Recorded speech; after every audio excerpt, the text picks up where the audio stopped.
Vive la liberté. Chronique de l'association Pour une Constituante, www.pouruneconstituante.fr. La rentrée de septembre a toujours un petit air de tristesse. Cette année, particulièrement, il n'y a pas de quoi s'extasier. Le monde se modifie à grande vitesse, telle est la locomotive folle de tant de films d'angoisse. Y a-t-il encore un conducteur semble être la question qui brûle toutes les lèvres. Car, au-delà du discours rituel sur la liberté des marchés, présenté comme nécessaire à la croissance, les dirigeants politiques ne semblent pas diriger grand-chose. Ils gèrent au quotidien plutôt qu'ils ne gouvernent pour l'avenir, et surtout, ils agissent de plus en plus sans se préoccuper de la vie des citoyens. Un grand marché transatlantique entre l'Union européenne et les États-Unis est en gestation bien avancée. A-t-il donné lieu à un débat public ?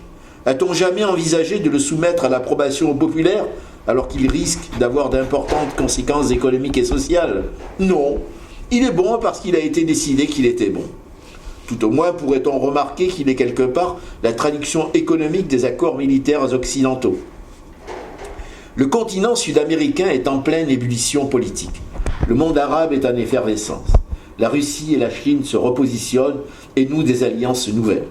Les dirigeants français se contentent, quant à eux, de réaffirmer que les nôtres sont bonnes, qu'elles sont conformes aux droits de l'homme, souvent là où ça les arrange, et doivent uniquement être renforcées.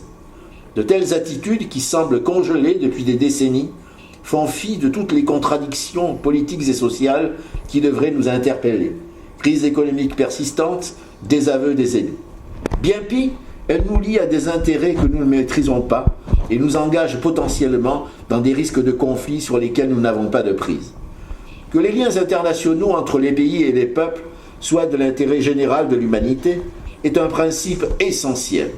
Que ces liens soient définis sur la seule base d'intérêts financiers et commerciaux, sans que les citoyens ne soient même consultés et sans tenir compte des évolutions qui devraient conduire à redéfinir notre place dans le monde, devient de plus en plus intolérable et dangereux. L'appel à l'élection d'une assemblée constituante au suffrage universel n'est donc pas seulement une question de principe. Elle est la réponse à des défis que personne jusqu'alors ne veut affronter. Elle est un instrument démocratique pour la paix entre les peuples.